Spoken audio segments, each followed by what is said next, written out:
Oui, bonsoir.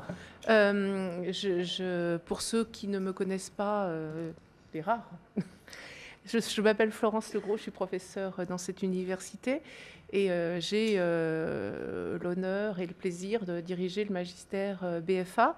Magistère BFA, qui a organisé cette conférence annuelle comme tous les ans, donc, comme son nom l'indique, et notamment sous la houlette de Katia Van Borowski et de Camille Louis, donc, qui sont ici à ma gauche et que je tiens à remercier pour cette organisation sans faille. Voilà, donc je ne vais pas parler très longtemps, je vais juste remercier les intervenants qui sont autour de cette table. Et donc je laisserai le... Enfin, alors, Patrick Lelon a un gros problème familial, hein, donc ce qui est doublement une triste nouvelle, d'abord pour lui et ensuite pour nous, plus égoïstement. J'ai demandé à Odile Rivier, qui se présentera elle-même, de le remplacer au pied levé. Donc voilà, Odile Rivier est presque aussi connue que Patrick Lelon. Voilà, bientôt. Voilà. Et donc, je vais remercier les gens qui sont autour de cette table. Je vais commencer par Agnès Hucher, qui est associée Audit et Global Diversity Leader chez PwC. La remercie doublement, d'abord d'être présente et de nous donner son éclairage sur la question sur laquelle on reviendra plus tard, mais également PwC d'être notre partenaire depuis des années sur l'organisation de cette conférence annuelle.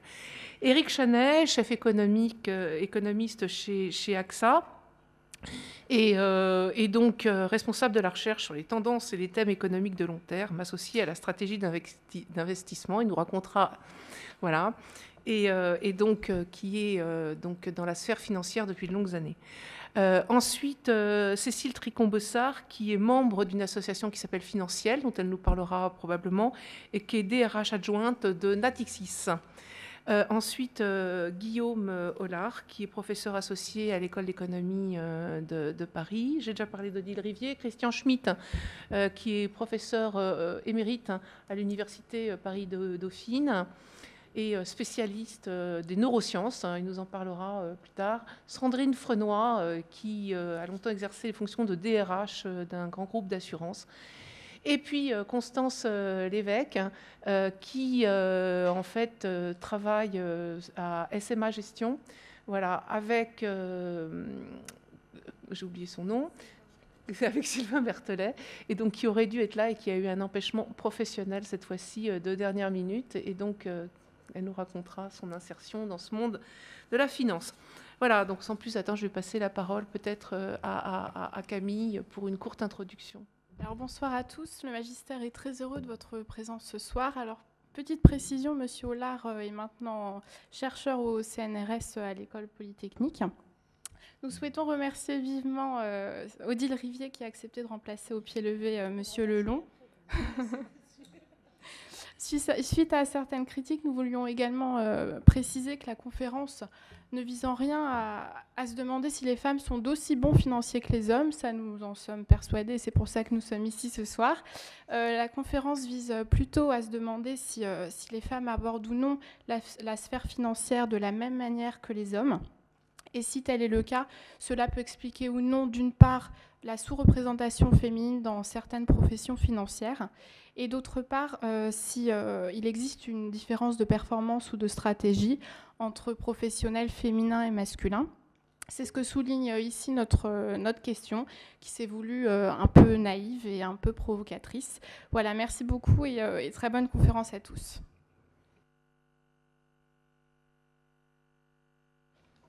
Merci.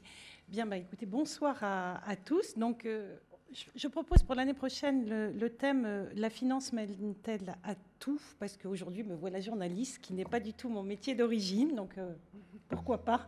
Voilà, donc les questions qui ont été soulevées sont nombreuses. Pour certaines, vous le disiez, un peu provocatrices. Et la première des tentations, ce serait de demander à Christian Schmitt en quoi les neurosciences peuvent nous apporter un éclairage particulier et nous donner des éléments de réponse à toutes ces questions. Y a-t-il... j'imagine qu'il y a beaucoup de choses à dire sur ce sujet. Merci. Alors, je dirais effectivement, j'ai été un petit peu surpris d'être dans une table ronde qui s'interrogeait sur les ressources humaines, et je me suis dit, mais vous vous êtes dit, mais pourquoi les neurosciences? Alors, pourquoi les neurosciences? Je donnerai deux raisons principales. La première raison, c'est que, d'une certaine manière, on a des résultats statistiques donnés sur les hommes et les femmes dans les métiers financiers qui peuvent être contradictoires, complexes et difficiles à interpréter. Alors, je pense qu'il y a un intérêt de se référer aux neurosciences pour la raison suivante, c'est que la difficulté, c'est peut-être pas de savoir s'il y a plus d'hommes que de femmes, etc., mais de savoir d'où vient cette différence. S'il y a une différence qui est d'ordre, je dirais, naturel, c'est-à-dire lié à des facteurs génétiques, hormonaux ou autres, ou des différences qui sont liées à des facteurs culturels et sociaux. Or, effectivement, les neurosciences permettent ou facilitent cette distinction entre l'origine de ces différences et permettent en ce sens de commencer une réponse à votre question. Ça, c'est la première raison. La seconde raison, c'est que le domaine financier est probablement celui des activités financières, est probablement celui du panorama des activités économiques où les neurosciences, qui sont récentes, ont apporté le plus de résultats. Pour une raison très précise, c'est que depuis pratiquement le début de cette discipline, notamment de la neuroéconomie, elle s'est attachée à réfléchir sur les problèmes de risque, de décision face aux risques qui, effectivement, sont centrales en matière de finance. Et c'est grâce à ces travaux de neurosciences que, par exemple, on commence à comprendre mieux comment coïncident ou collaborent des fonctions émotionnelles, des fonctions sensitives et des fonctions cognitives de réflexion. Les économistes ayant tendance à faire immédiatement des calculs et à ne pas prendre en compte ce facteur émotionnel. Alors là, un petit mot, après le premier point, pourquoi les neurosciences, un petit mot sur comment travaillent les neurosciences. Alors d'abord, elles travaillent grâce à mon ami Guillaume Hollard, qui représente l'économie expérimentale, la psychologie expérimentale. En fait, c'est la combinaison de, je veux dire, deux éléments. Un premier élément, ce sont les protocoles expérimentaux. Et on couple les protocoles expérimentaux avec des observations directes ou indirectes au niveau du fonctionnement cérébral. Et c'est la correspondance entre ces expériences qui ont été conçues bien avant par les psychologues et les économistes et les recherches cérébrales qui correspondent à cet apport nouveau. Alors, sur les recherches cérébrales, je dirais qu'il y a deux groupes de recherche. L'une qui est la plus connue, elle s'est développée grâce à l'imagerie cérébrale. Alors, il y a plusieurs techniques d'imagerie cérébrale. Alors, petite remarque, on ne lit rien directement dans le cerveau. On lit quoi? On a une augmentation de la circulation sanguine, la pression sanguine, qui est mesurée et qui permet d'en tirer une activation plus ou moins forte de certaines régions auxquelles sont associées certaines fonctions. Comme ça, c'est pour l'imagerie où il y a plusieurs techniques, l'IRM que beaucoup de gens connaissent, le PET et d'autres, et des systèmes d'électromagnétisme. Deuxièmement, il y a, ne l'oublions pas, également la biochimie, c'est-à-dire les sécrétions hormonales, les sécrétions de neurotransmetteurs qui activent certaines zones et qui sont également mesurées. Et c'est à partir de là qu'on en déduit un certain nombre de choses que je vais brièvement résumer pour vous. Alors, tout ceci, bien sûr, a des limites, et ça, il faut le dire tout de suite. La première limite, c'est qu'on travaille sur des échantillons réduits. C'est généralement au maximum 20 ou 30 personnes, difficilement plus. Bon. Donc après, le généraliser pose problème, c'est en multipliant les expériences. Deuxième problème, c'est que, évidemment, tout ceci est lié à des techniques, c'est-à-dire comment est-ce qu'on mesure statistiquement ces données qui sont observées dans le cerveau. Là aussi, c'est une seconde limite. Troisième limite, toute bête, ce sont des gens comme vous qui sont les cobayes, c'est-à-dire des étudiants. Or, il serait intéressant de savoir comment les professionnels fonctionnent. Alors, il y a quelques études sur les professionnels, il y en a beaucoup moins, mais il y en a également. Donc, voilà un petit peu les limites. Alors, aussi, la science avance lentement, il y a des contradictions, on est dans une science jeune où les résultats ne sont pas encore linéaires et uniques. J'essaierai de faire une synthèse très brève des principaux résultats pour les problèmes des métiers financiers. Alors, le premier résultat intéressant, ça a l'air qui va d'ailleurs vous amuser, homme-femme, c'est que, indépendamment des métiers financiers, c'est qu'il y a un petit avantage des femmes par rapport aux hommes. Et ce qui est intéressant, c'est qu'on va trouver certains paradoxes. Alors, je vais vous le dire, le petit avantage, c'est que globalement, disons, la totalité de l'irrigation cérébrale rapportée au poids est un peu plus importante en moyenne chez les femmes que chez les hommes. Pour le reste, il n'y a pas de différence sensible de taille et autres. Alors je vous le dis parce que c'est quelque chose qui a été testé. En d'autres termes, comme il s'agit d'activation cérébrale, le calcul a prouvé qu'en moyenne, l'irrigation était un petit peu supérieure chez les femmes que chez les hommes. J'ai vu dans de nombreux travaux. Alors je vous le cite parce que ça m'a amusé, je me suis dit que... Bon. Alors, autre problème assez généralement observé, on arrive dans les différences. Après cette remarque inattendue, les différences. Alors, la principale, évidemment, c'est l'aversion au risque, pour nous. Et là, il est certain que, dans l'ensemble, on observe une plus forte aversion au risque chez les femmes que chez les hommes. Avec tout de même des choses assez amusantes que je note, de différences qui sont plus subtiles. Première différence, comment on la mesure? Alors on la mesure soit par les zones cérébrales intéressées, soit au niveau biologique, hormonal. Or, il y a une étude hormonale qui est très intéressante qui montre que, à partir de la testostérone, bon, qui est évidemment plus importante chez les hommes que chez les femmes, mais à niveau bas, le jeu de la testostérone n'est pas du tout la même chez l'homme et chez la femme, ne joue pas de la même manière. C'est-à-dire que, par exemple, si le taux est très très faible, ce qui est le cas plus des hommes que des femmes, eh bien, il y a une activation qui va changer très fort chez les hommes et qui ne change pas chez les femmes. Il y a donc ce qui tente à prouver qu'effectivement, la réaction sur le risque, même avec des indicateurs biologiques, n'est pas la même dans les deux cas. Elle est plus continue, elle est différente.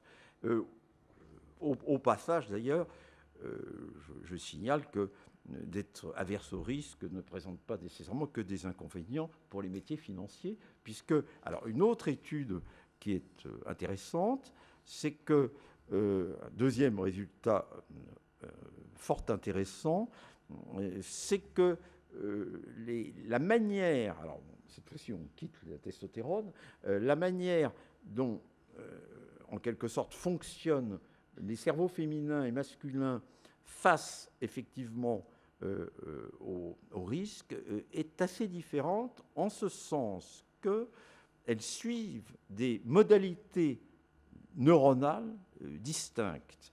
La chose amusante, c'est qu'on a fait un test, je vous rendrai dans les études, on a fait un test intéressant qui était de regarder 3 opérations d'investissement financier différents. Les achats, des ventes, et je pense aux opérations sur le marché, et le maintien. Bon. Chez l'homme, ce sont les mêmes fonctions cérébrales qui joueront dans les 3 cas, avec des niveaux. Chez la femme, ce ne sont pas les mêmes zones qui sont traitées. Et elles suivent des zones différentes. Et alors ça, c'est tout à fait intéressant. On ne va pas encore tirer peut-être toutes les données, mais c'est quelque chose qui également pourrait intéresser et être poursuivi. Y aurait-il certaines appréhensions différentes? Autre remarque face au risque, toujours, c'est que dans l'ensemble, la modalité de fonctionnement cérébral, en distinguant en quelque sorte la valeur moyenne du risque par rapport aux écarts, quand on fait une expérience et qu'on donne des types de risques différents, là, le calcul de la femme de l'homme mettra plus en avant cette valeur moyenne à probabilité donnée. Chez la femme, elle sera plus sensible aux écarts, notamment aux écarts de risque, voire des petits risques qui seront lissés dans le cerveau masculin et qui ne sont pas lissés dans le cerveau féminin. Alors là aussi, je dis tout de suite, pour tout le monde, j'ai une petite biblio qui sera à disposition de Florence Legros, et ceux qui sont intéressés, je la mets, parce qu'elle est assez précise et technique. Alors, voilà pour le deuxième constat. Et un troisième constat qui est assez intéressant et qui est, que je vais vous donner dans le point de départ, troisième constat financier qui me semble intéressant, ce sont des expériences toujours sur le risque, mais qui ont été faites cette fois-ci en les opérateurs financiers reçoivent une pression. Alors, concrètement, dans l'exemple, ils reçoivent un peu de fluide glacé sur les mains. Bon. Et sur le visage, au moins, ils font leur opération. Bon. Pour voir, quand il y a un accident non prévisible, dans une perspective d'opération financière, quel effet ça va avoir sur les comportements et surtout sur le cerveau. Alors, il y a deux zones du cerveau qui sont prioritairement impactées dans les phénomènes de risque, j'ai oublié de le dire. C'est ce qu'on appelle le striatum pour le caractère d'excitation et l'insula, au contraire, pour l'aversion, etc. Ce sont les deux zones, disons, prioritairement exactes. Eh bien, là aussi, différence intéressante, chez les hommes, un accident dans une opération de prise de risque normale sur un marché, un accident du type de ce que je décris dans l'expérience de laboratoire, va créer une accélération de l'insula et du striatum et poussera les opérateurs, là, en termes d'expérience, à accélérer leur prise de risque, mais à réduire le niveau de risque. C'est-à-dire qu'ils vont aller beaucoup plus vite et ils vont minimiser leur risque, ce qui est tout à fait classique. Ils ont un besoin d'une réponse rapide et en même temps moins risquée. Chez les femmes, différent. Chez les femmes, au contraire, ça va allonger la période. C'est-à-dire que les femmes vont prendre plus de temps, et là ça a été calculé, elles vont rester quelques minutes, voire en attente, pour chercher d'autres informations. Pourquoi ? Parce que ça ralentit, au contraire, le couple striatum-insula. Ce qui est là aussi un résultat extrêmement intéressant qui implique probablement des comportements dont peuvent prendre en compte les opérateurs. Alors voilà, pour lancer un peu le débat, 3 ou 4 différences assez nettes et inattendues et relativement intéressantes parce qu'elles sont moins connues. Hein. Je les dépose au débat et je suis prêt à répondre. On est tout à fait tenté, au vu de ces éléments, de demander à Sandrine Frénois si, en tant que dans ses fonctions de ressources humaines, vous aviez constaté ce que vient de nous présenter Christian Schmitt. Alors non, j'ai pas observé les salariés, évidemment, de la même façon que Monsieur Schmitt. Néanmoins, évidemment que les comportements féminins et les comportements masculins sont tout à fait différents dans la vie comme dans l'entreprise. Et au fond, j'ai l'impression, si je reformule un petit peu la façon dont je perçois notre conversation, on est en train de se demander finalement qu'est-ce qui est le plus important et comment interagissent l'inné et l'acquis. Hein. Et c'est vrai qu'en tant que DRH, moi j'ai plutôt vu des comportements qui sont des comportements qui ont été développés dans la vie professionnelle, où on observe effectivement les femmes souvent, enfin le dernier point qui était soulevé, qui était que la perturbation au moment d'une action, d'une réflexion, enfin d'une tâche importante, hein, je vais le traduire un peu avec d'autres termes, on peut observer effectivement que la gestion du stress est mieux maîtrisée je dirais en façade par les femmes. C'est-à-dire que, enfin, je vais interroger mes collègues, mais c'est vrai que d'une façon générale, on peut observer quand même que les femmes en entreprise sont plus pondérées, hein, dans les secteurs financiers, sont plus pondérées que les hommes. Moi, j'ai, au cours de ma carrière, travaillé pas mal sur les marchés financiers, où il n'était pas du tout inhabituel de voir des hommes crier, sauter sur les tables, etc. C'est vrai que des femmes faisant ça, c'était beaucoup plus rare. Enfin, en tout cas, c'était relativement inhabituel. Voilà la façon peut-être dont je peux traduire votre expérience dans la vie professionnelle qui a été la mienne.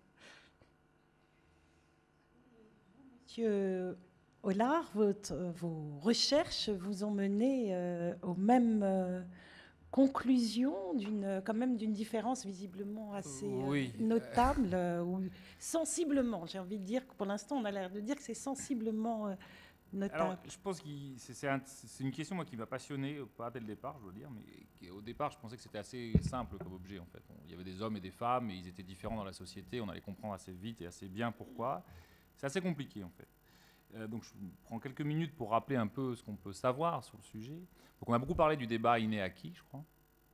Et le point qui, moi, m'intéressait plus particulièrement, c'est l'énorme écart qui demeure maintenant sur les positions, ce qu'on appelle top positions en anglais, c'est pas la peine de traduire, je crois. Donc, à l'évidence, si on prend les femmes chefs de gouvernement, la direction des grandes entreprises mondiales, etc., on trouve un chiffre assez constant qui varie selon comment on calcule, mais qui va faire que le partage se fait peut-être à l'ordre de 3-4% pour les femmes, et donc 96% pour les hommes. Donc ça, c'est la différence qui aujourd'hui économiquement est la plus flagrante. Il y a très peu de femmes sur ces positions les plus élevées. Il y a aussi une différenciation qu'on mentionne peu, mais qui est quand même très présente, au point que le gouvernement, par exemple américain, s'en inquiète, qui est que les femmes vont par exemple éviter les filières scientifiques. Et donc elles vont être moins représentées dans des domaines où pourtant il y aurait une croissance énorme. Les Américains pensent qu'il va leur manquer bientôt 1 million de personnes dans ce qu'ils appellent STEAM, c'est-à-dire les sciences et techniques. Et une des raisons pour lesquelles probablement ils vont avoir un déficit, c'est que les femmes s'orientent moins volontiers que les hommes vers ces filières. Donc la question, c'est pourquoi ? Évidemment, pourquoi est-ce que les femmes ne seraient pas capables, ou pourquoi n'accèdent-elles pas à ces positions qui sont les meilleures dans la société ? Donc en fait, on a une liste de réponses possibles. Donc il y a la discrimination qui en fait partie. Donc je vais donner une longue liste, chacun pourra trouver celle qu'il préfère. Il pourrait y avoir des différences de productivité, peut-être qu'elles sont difficiles à observer, mais peut-être que les femmes seraient moins capables que les hommes de faire un certain nombre de tâches. Je donne tout ça de façon neutre, hein, donc ne me regardez pas avec des yeux monstrueux, je dis ce qu'il y a dans la littérature. Il y aurait des arbitrages à faire entre le travail et la famille, qui pourraient engager les femmes différemment des hommes. Plus récemment, on a des explications qu'on va appeler psychologiques, Christian en a parlé. Si on teste en laboratoire, c'est un peu ma spécialité, des comportements différents, on va trouver assez peu de différences entre hommes et femmes, en fait, hein, beaucoup moins qu'on pourrait l'imaginer. Et si on teste des tâches économiques, il y en a deux, je crois, qui retiennent l'attention. Il y a, Christian l'a mentionné, une relation au risque qui probablement est différente. Et il y a aussi un goût pour la compétition qui sort notablement de nos expériences de laboratoire. Alors ça, c'est important parce que si je prends par exemple le petit livret qu'on nous a distribué, je trouve qu'il y a plein d'exemples qui sont très bien vus, très bien rapportés, si vous voulez. Mais je vais en dire un mot. La difficulté, c'est qu'on a en toile de fond ce débat inné-acquis, finalement, mais on aimerait bien avancer scientifiquement là-dessus. Je peux vous dire, oui, les hommes, ce n'est pas comme les femmes. Très bien, d'accord, ce n'était pas la peine de venir pour dire ça. Je peux vous dire, oui, mais bon, on voit bien que dans certaines situations, les femmes réagissent différemment des hommes. D'accord, encore une fois, je crois que tout le monde l'a constaté. Donc, qu'est-ce qu'on peut faire un peu de scientifique dans cette affaire-là ? Donc, pour bien avoir en tête pourquoi c'est une question qui est difficile, c'est qu'il faudrait, pour le faire, en fait, réellement pouvoir transformer des hommes en femmes et des femmes en hommes, sans qu'évidemment leur environnement ne s'en rende compte. C'est un peu compliqué à faire. C'est pas complètement désespéré, mais ça va pas être facile. On peut comparer des pays entre eux. et puis faire, enfin, ce qui m'occupe, faire un certain nombre d'expériences. Donc je vais vous donner quelques exemples, de voir un petit peu comment on pourrait avancer scientifiquement sur ces questions. Et puis pourquoi c'est pas si simple. Donc il y a une dizaine d'années, on a voulu expliquer un phénomène qui paraissait être peut-être à la racine de ces différences hommes-femmes, qui était le fait que quand on fait des tests qui sont maintenant standardisés entre pays, les femmes, les filles plutôt, là, parce qu'elles sont un peu plus jeunes, semblent avoir, enfin, pas semblent, on a la trace explicite qu'elles réussissent un petit peu moins bien les tests en maths et un peu mieux tout ce qui est épreuve écrite. Donc ça, c'est vrai dans un grand nombre de pays, puisqu'il y a une première enquête qui sort avec une 60aine de pays. Et donc, il y a un article célébré, etc., mis en avant, qui montre que si on corrèle ça avec un index qui permet de savoir si les femmes sont bien traitées dans la société, on va par exemple trouver que les Suédoises, où c'est là probablement le gender gap est le plus faible, on va trouver qu'en Suède, les filles, finalement, non seulement n'ont pas de désavantages par rapport aux hommes, mais ont même un avantage en maths. On contrôle tout ça avec pour voir s'il n'y a pas une proximité génétique, une explication génétique, on trouve que non, et donc on conclut brillamment que cette différence homme-femme, elle est essentiellement acquise. Très bien, donc on se dit on a avancé d'un bon pas, et c'est pas mal. Sauf que 2 ans plus tard sortent de nouvelles données qui permettent d'agrandir la liste des pays qui avaient été pris en compte. On inclut maintenant les anciennes républiques soviétiques, par exemple, et on trouve que les Iraniennes font quand même beaucoup mieux que les Iraniens, donc que le gender gap en maths, il est complètement retourné en Iran, qui, comme on sait, n'est pas forcément, on peut encore discuter des critères, mais on a l'impression que les femmes sont quand même mieux traitées en Suède qu'en Iran. Donc finalement, ce n'était pas si simple, cette affaire. Donc ça, c'est un des exemples qui a beaucoup occupé la littérature. Alors, si j'ai le temps, je mentionne rapidement un exemple. Nous, on s'est intéressé, et je vais vous expliquer pourquoi, aux joueuses d'échecs. Alors, pourquoi les joueuses d'échecs ? Parce que si on veut tester ces différentes explications, elles ne sont pas simples à démêler, comme j'ai dit. On pourra penser que c'est de l'inné, que c'est de l'acquis, que c'est psychologique, que c'est des rendements, que c'est de la discrimination, etc. Alors, les échecs, c'est intéressant. Pourquoi ? D'abord, ça ressemble beaucoup à une organisation classique du monde occidental, c'est-à-dire qu'il y a très peu de femmes qui sont des très forts joueurs d'échecs. Il y a une femme dans le top 100. Il y a beaucoup plus d'hommes que de femmes qui jouent aux échecs, donc ça ressemble un peu aux sciences, si on veut. Et on peut avoir l'impression que finalement, bon, bah, c'est un sport d'hommes. Sauf que c'est un petit peu plus compliqué que ça, parce qu'en fait, on ne le sait pas forcément, mais à un très jeune âge, quand les gens commencent les échecs, il y a 30% de femmes, donc beaucoup plus qu'on imagine, en fait. Ce n'est pas si masculin que ça. Et c'est intéressant parce que ça se joue partout dans le monde. Donc ce qu'on a fait, c'était de regarder, en fait, il y a une différence de niveau qu'on peut quantifier aux échecs. Les femmes sont 200 points, si vous connaissez les classements Elo, elles ont un classement qui est 200 points moins bon en moyenne que celui des hommes. Donc, alors là, on peut ressortir toutes nos explications. Est-ce que génétiquement, les femmes jouent moins bien aux échecs ? Est-ce que, etc. Bon. Mais on peut citer une petite expérience qui va vous éclairer là-dessus. On demande à des femmes de jouer aux échecs contre d'autres femmes. Elles jouent et on enregistre les scores. Et puis maintenant, on leur dit, vous allez jouer contre des hommes. En fait, c'est les mêmes joueurs en face. Et donc, les femmes se transformant en hommes, donc comme quoi c'est possible de le faire expérimentalement, leur performance chute très nettement. Donc ça, c'est un échantillon petit, il y a plein de problèmes, etc. Donc nous, on se dit, tiens, est-ce qu'on peut voir ça à l'échelle mondiale, c'est-à-dire avec des millions d'observations sur les joueuses d'échecs ? Et ce qu'on trouve, je passe beaucoup de détails, mais c'est que cet écart de 200 points, il serait essentiellement, pas essentiellement dû, pardon, pour une large part, un tiers, dû à un effet qui serait essentiellement psychologique. C'est-à-dire qu'une femme jouant contre un adversaire de même niveau va faire moins bien contre un homme. Donc ça, c'est le premier résultat qu'on trouve. Ça ne suffit pas à expliquer tout l'écart qu'il peut y avoir. Hein. Je veux dire, peut-être que les femmes ont eu moins de possibilités de s'entraîner, peut-être qu'elles ont été détournées par leurs parents du monde des échecs. On peut penser à d'autres explications. On n'a pas clos l'histoire ici. Hein. Mais ce qui est intéressant, c'est que les échecs, on y joue dans beaucoup de pays. Et donc, on peut comparer les différentes sociétés. Et donc, la question qui se pose, c'est est-ce que, oui ou non, quand on va comparer, là, on a quand même 150 pays, est-ce qu'on va trouver un écart significatif quand on va d'un pays à l'autre ? Donc, d'habitude, je demande au public de donner un avis. Christian, qu'est-ce que tu en penses ? On brûle. Donc, la réponse est non. On ne trouve pas de différence. Et on a retourné les données dans tous les sens. On a essayé de regarder ça comme on a pu. Et il faut bien admettre que l'effet semble assez universel. Encore une fois, on explique qu'un tiers d'un écart entre hommes et femmes, et dans un cadre spécifique, qui est quand même le jeu d'échecs. Je n'essaie pas de vous vendre que les joueuses d'échecs ressemblent aux femmes qui seraient actives en finance. Mais enfin, c'est quand même intéressant d'avoir cette comparaison-là en tête. Et bien non, on n'arrive pas vraiment à regarder ça. Et deuxième enseignement un petit peu récent, je pense qu'il rompt un peu avec la littérature, c'est qu'on a l'impression que les différences, elles ne seraient pas des différences massive, c'est-à-dire que les femmes seraient tout d'un coup en situation d'avoir une performance qui chuterait complètement. Ce qu'on observe, c'est plutôt quelque chose qui s'accumulerait par toutes petites touches subtiles dans le temps. J'étais intéressé de voir que dans ce petit guide là, qui décrit des expériences, je pense quand même tirées de faits très souvent observés, on pourrait être dans la situation où les femmes vont accepter très légèrement, hein, un tout petit peu plus de faire des tâches un peu moins valorisantes, vont accepter un tout petit peu plus de retarder leur promotion, vont accepter un tout petit peu plus un certain nombre de choses comme ça. Et c'est cette accumulation de choses, assez faible en fait, qui suffit à créer des écarts importants. Donc l'exemple que je vous donnais des joueurs d'échecs, l'écart est petit entre les hommes et les femmes en fait à chaque partie, mais quand on cumule ce handicap en fait pour une femme qui est de jouer moins bien contre un homme de niveau équivalent que contre une femme, ça suffit à expliquer que dans le top 1000 ou top 100 mondial, vous allez trouver 1 ou 2 femmes seulement. Donc un petit écart qui se cumule comme ça suffit à l'arrivée à faire qu'effectivement ce qu'on vise ici, c'est-à-dire les positions d'excellence, le haut de la hiérarchie, reste éminemment masculin en fait pour l'instant. Voilà, je peux développer davantage, mais je crois que c'est déjà été long. Merci beaucoup pour toutes ces explications. Moi, ce que je propose, s'il y a sur les thématiques, notamment de vos travaux de recherche, des questions dans la salle, on peut peut-être... voilà. Alors, allez-y, je vous en prie. Je me permets de poser une question. Vous parlez de, finalement, l'inné dans vos expériences. Nous, ce qu'on pense chez PwC, c'est que finalement...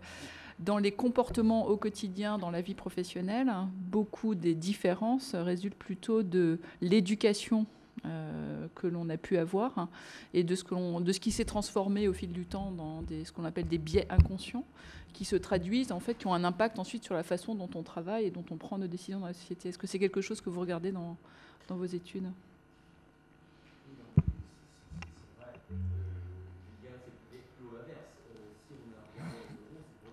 On élimine un certain nombre. J'ai insisté sur les différences parce qu'elles sont inattendues, mais en fait, il n'y a pas énormément de différences. Le premier résultat, c'est que génétiquement, c'est les mêmes zones qui sont activées. Donc, ça a un intérêt négatif en disant, dans ce cas-là, les différences, elles sont probablement plus du côté du social, de l'acquis, etc.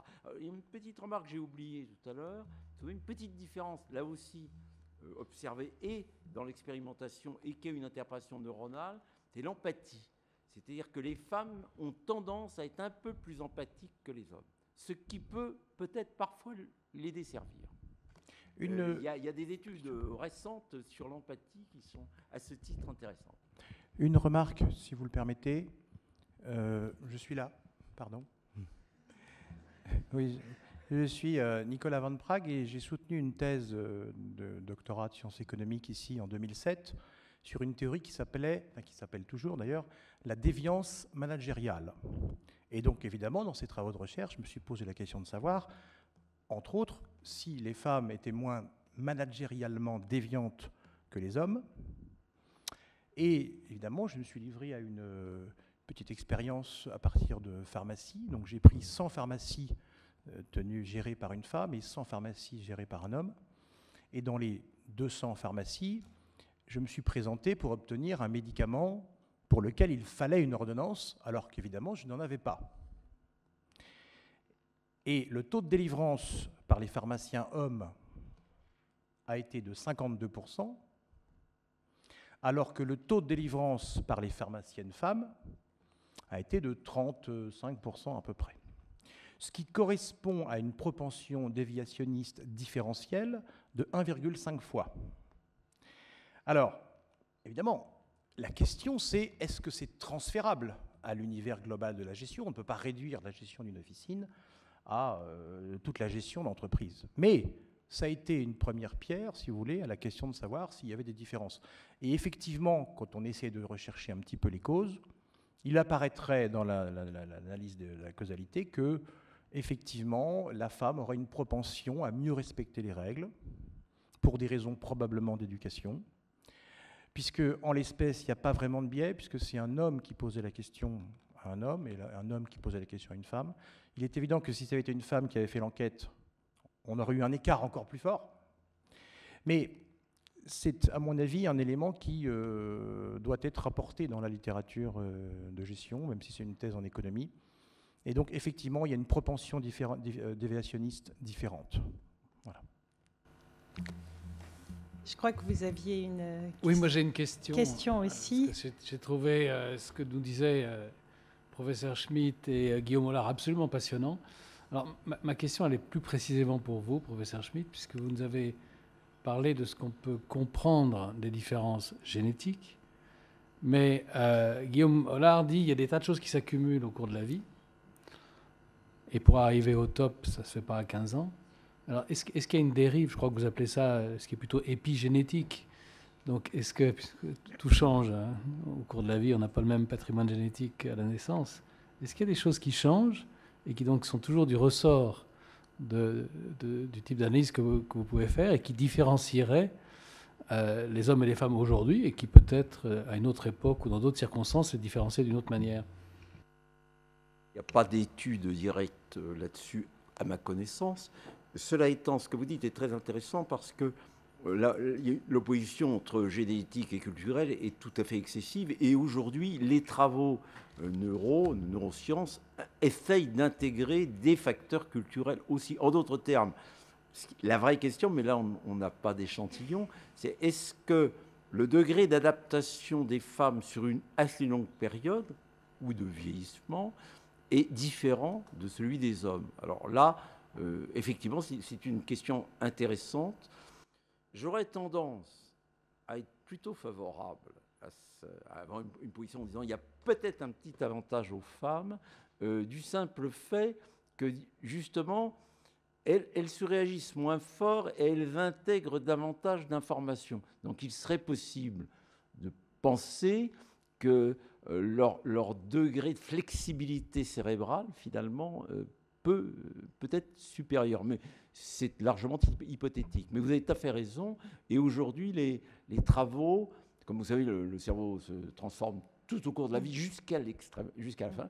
Donc il serait intéressant de suivre comment les facteurs sociaux transforment, jouant sur des petites différences génétiques, aboutissent aux effets cumulés dont a parlé Guillaume.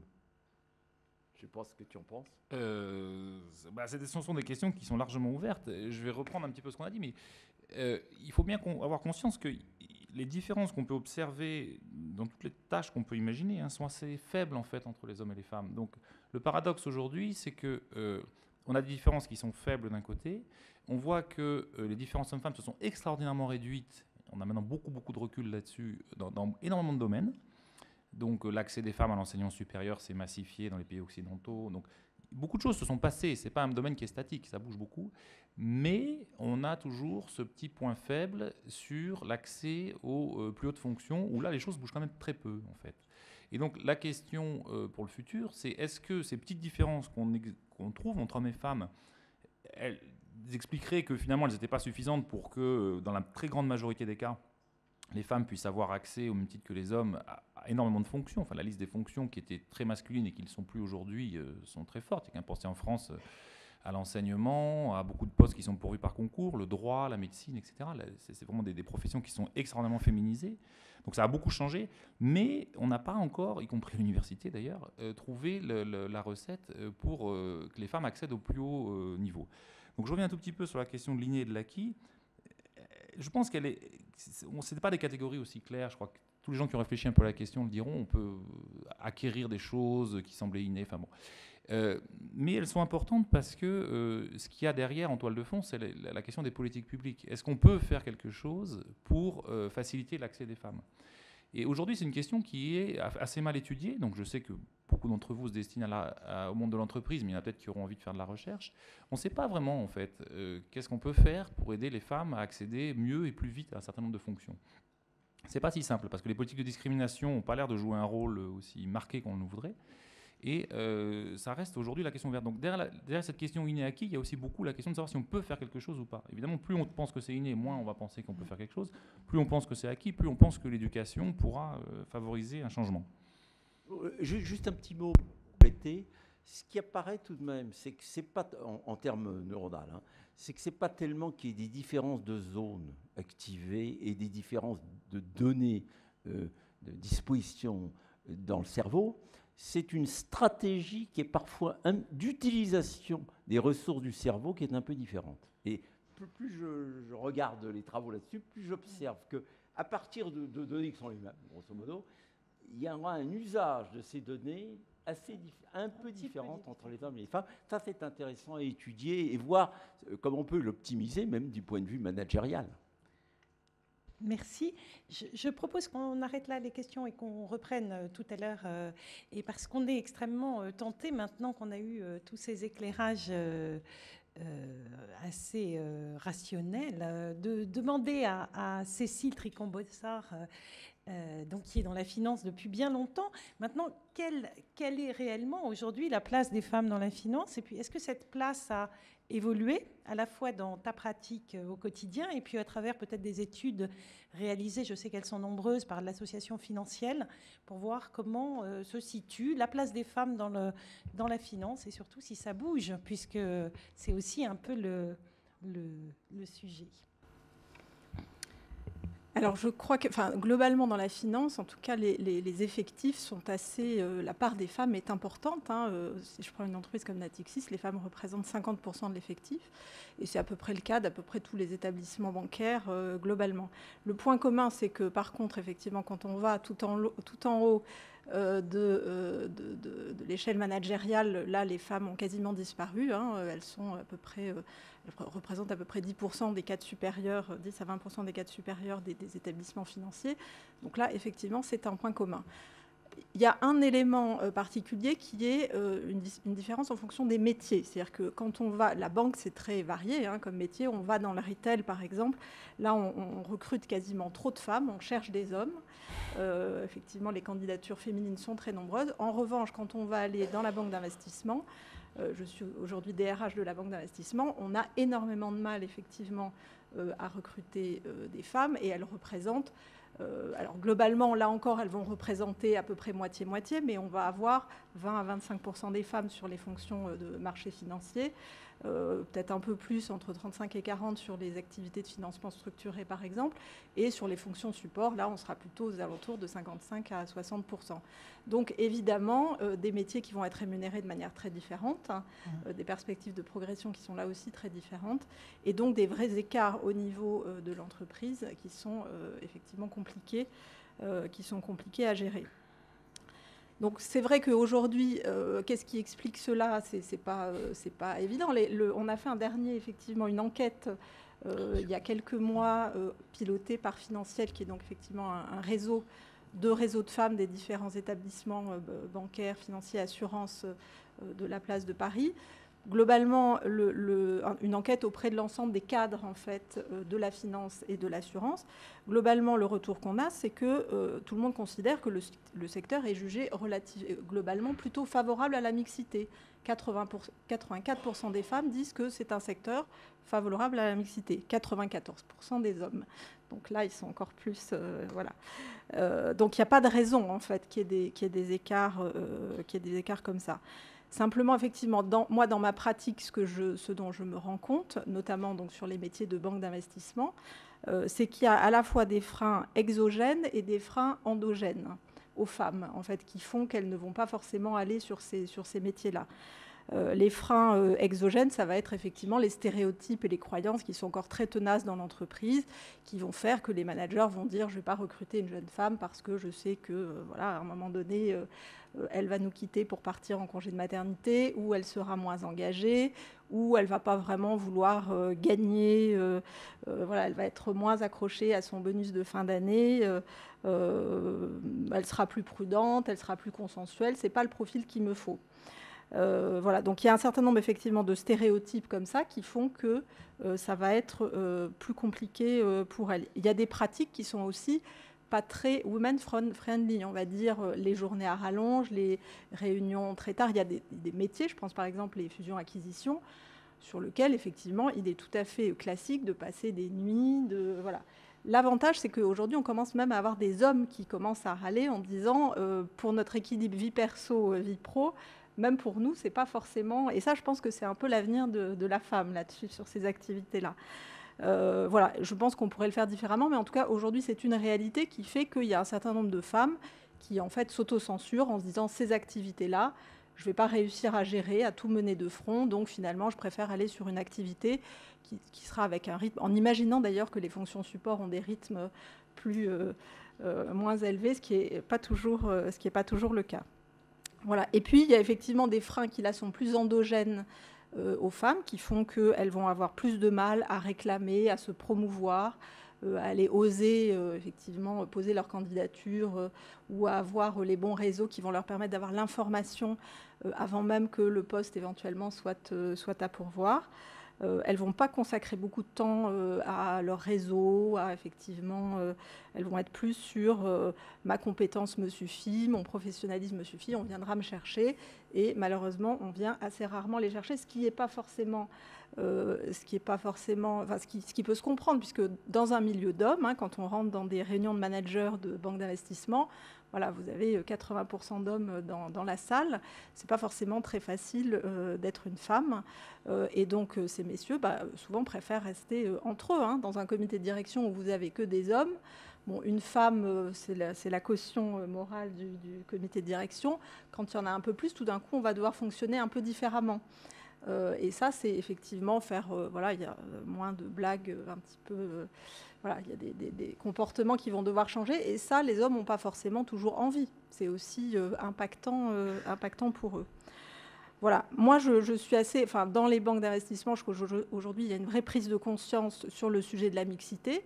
Encore plus dans la banque d'investissement, puisqu'on sait que la façon dont on faisait la banque d'investissement il y a quelques années doit changer, est en train de changer, parce que la réglementation est là, parce que les activités de prop trading sont progressivement arrêtées un peu partout, parce qu'on doit mettre l'accent sur la relation au client, une relation de plus long terme, parce que la prise de risque n'est plus aussi valorisée que par le passé. Et tout ça, c'est des comportements qu'on va attendre, qui sont des comportements qui sont plutôt dits féminin, même si, bon, encore une fois, on va être on va chercher de la coopération, on va vouloir sortir des fonctionnements en silo avec chacun qui fait son produit pour son client sans regarder ce qu'il pourrait vendre à côté ou faire travailler les gens ensemble. Tout ça, c'est des comportements qui sont dits un peu moins masculins et un peu plus féminins. Donc, effectivement, la mixité, au-delà de l'enjeu socialement, c'est pas normal d'en être là, il y a en plus un enjeu de performance aujourd'hui, pour avoir des comportements qui sont plus adaptés. Et ça, je pense que c'est un des éléments qui nous permettra effectivement de faire comprendre à toutes les instances de direction des banques qu'elles ont juste un intérêt vital à changer, en fait. Il en va vraiment de leur pérennité. Donc, c'est pour ça que dans un certain nombre dans beaucoup de banques, en fait, il y a à la fois des politiques mixité qui sont mises en place avec, pas toujours des quotas, mais en tout cas des objectifs et un suivi régulier de l'évolution de la part des femmes dans les différents cercles managériaux, dans les différents métiers. Et puis, au-delà de ces politiques mixité, de l'engagement des directions générales sur le sujet, qui est un peu compliqué pour les hommes, parce que tout d'un coup, dans certaines banques, les hommes se disent « mince, la prochaine nomination au CODIR, on sait que ça sera une femme, parce qu'il faut une femme ». Bon, on ne s'est pas posé la question de savoir pourquoi, depuis tant d'années, les places étaient trustées par les hommes. Mais voilà, il faut aussi arriver à faire que tout le monde travaille ensemble et pas opposer les hommes aux femmes. L'idée, c'est vraiment pas de faire ça. Et puis, il y a les femmes elles-mêmes qui se prennent en charge. Et ça, je trouve ça particulièrement positif, puisqu'effectivement, compte tenu de cette prise de conscience, elles se sont mises à se parler, à s'organiser en réseau, tout d'un coup à se rendre compte qu'elles partagent les mêmes problématiques, et que c'est pas parce qu'elles osent, c'est parce qu'elles sont femmes qu'effectivement elles vont avoir des comportements communs, que c'est des comportements différents de celui des hommes, et c'est ce qui fait qu'elles vont effectivement moins réussir ou avoir moins de chances de réussir dans l'entreprise. Donc là, c'est aussi le poids du réseau, du regroupement, de la force par rapport au DRH et aux directions générales, et donc effectivement financière, et le réseau des réseaux qui permet de donner de la visibilité à ce sujet de la mixité à l'ensemble de l'industrie bancaire et financière, et qui est donc, de mon point de vue, très positive, et qui a aussi pour objet effectivement de montrer que le monde de la finance peut aussi et doit être un monde davantage ouvert à la mixité. Voilà. Merci beaucoup. Et alors, je suis tentée de rebondir sur ce que tu viens de dire et de demander à Constance Lévesque, alors dans le quotidien d'un gérant, comment on aborde cette problématique. Est-ce que vous sentez une différence? Comment vous la vivez? Oui, une différence, oui, clairement. Dans le quotidien, on ne se pose pas autant de questions heureusement. sur ce qui se passe dans le cerveau. Demain, j'y penserai en prenant des décisions d'investissement. Mais non, clairement, il y a une différence. Donc moi, je suis gérante de fonds, donc une activité de front office. Je suis la seule gérante. Donc j'ai autour de moi 10 hommes qui font de la gestion de fonds. Donc c'est vrai que c'est au quotidien, bien sûr, on se sent un peu seul à des moments. Au final, je pense qu'il y a plus d'avantages que d'inconvénients à être la seule fille dans une équipe d'hommes parce que cette différence, ça donne un peu une longueur d'avance. On est considéré avec ce côté-là. Alors ça peut déranger certaines personnes en se disant qu'il y a un côté discrimination, etc. Au final, on peut aussi l'utiliser à bon escient à notre avantage. Donc moi, personnellement, c'est ce que je fais au quotidien. C'est vrai que la finance dans les banques d'investissement, comme vous disiez, c'est en effet beaucoup d'hommes, puisque moi, je ne travaille pas depuis très longtemps, je travaille depuis 3 ans seulement, mais après les stages et les 3 ans d'expérience, j'ai toujours été dans des milieux très masculins. Après, c'est une question d'ambiance aussi qui est très différente. On se prend moins la tête, moi personnellement, je trouve, au milieu d'hommes. On peut être beaucoup plus direct et dire plus facilement ce qu'on pense. On parlait tout à l'heure d'empathie. Je pense qu'en effet, les femmes sont plus sensibles, voire plus susceptibles, et moi la première. Mais au final, ça permet au quotidien, dans les relations quotidiennes, de faciliter beaucoup de choses, à mon avis. Donc voilà, je pense que le constat... Après, en effet, plus j'avancerai dans ma carrière et sans doute que j'aurai des plafonds dont on parlait. Il y a le plafond naturel de la famille, de la maternité, qui de toute façon, les hommes ne vont pas se mettre à faire des enfants demain. Donc forcément, quand quelqu'un part 6 mois d'une entreprise, ça pose un problème. Moi, je peux très bien le comprendre. Donc c'est des considérations qu'on a au quotidien. Pour l'instant, aujourd'hui, en début de carrière, je pense que c'est plus un avantage qu'un inconvénient. Merci beaucoup. Et dans les stratégies d'investissement, on a envie d'en savoir un petit peu plus. Vous voyez un mode de fonctionnement dans les débats de prise de risque, prise de décision. Oui, non, je pense que quand on parlait du rapport au risque, c'est vrai que, bon, j'ai pas vu des hommes sauter sur les tables, mais c'est peut-être aussi une époque révolue depuis 2008, mais c'est vrai que oui, il y a un rapport au risque qui est peut-être un petit peu différent, où une femme est plus posée, une femme n'aime pas perdre et un homme aime beaucoup gagner. Moi, c'est comme ça un petit peu que je le résumerai. Donc ça provoque des différences dans l'activité, mais c'est pour ça que c'est intéressant d'avoir cette mixité dont on parlait et qu'on voit peut-être pas encore beaucoup sur des positions de front où voilà, on peut chacun se compenser, aussi bien le côté féminin de parfois être trop prudent ou le côté masculin de parfois chercher à gagner beaucoup, et donc voilà. Éric Chanet, vous approuvez sur ces différences d'appréciation du risque dans... J'ai trouvé votre formule, les femmes n'aiment pas perdre et les hommes aiment gagner beaucoup, assez intelligente et correspond à pas mal de choses que j'ai observées. Moi, j'ai passé du temps dans le monde universitaire, donc les mathématiques, ensuite vraiment dans l'administration, l'INSEE, la direction du Trésor, et 15 ans dans la banque d'investissement, Morgan Stanley, donc avec des traders, avec des analystes, equity, crédit. Et c'est là où, alors c'est peut-être un peu daté, parce que j'en suis parti il y a 5 ou 6 ans. Non, ouais. Mais mes observations sont assez cohérentes avec celles que faisait Cécile Tricon-Bossard. Je vais vous les donner, ce n'est pas des statistiques, c'est juste mes souvenirs. Que chez les analystes, donc dans les professions plutôt intellectuelles, j'appelle ça intellectuel, c'est-à-dire qu'il faut construire des modèles, il faut prendre des positions, il faut que ces positions soient élaborées. Pour qu'elles soient transmissibles à des clients, il faut qu'elles aient une rationalité interne assez forte. Il faut aussi prendre des risques, c'est-à-dire qu'on a une position. J'ai trouvé qu'il y avait beaucoup de femmes. Peut-être même plus côté crédit que côté equity. Je ne sais vraiment pas pourquoi.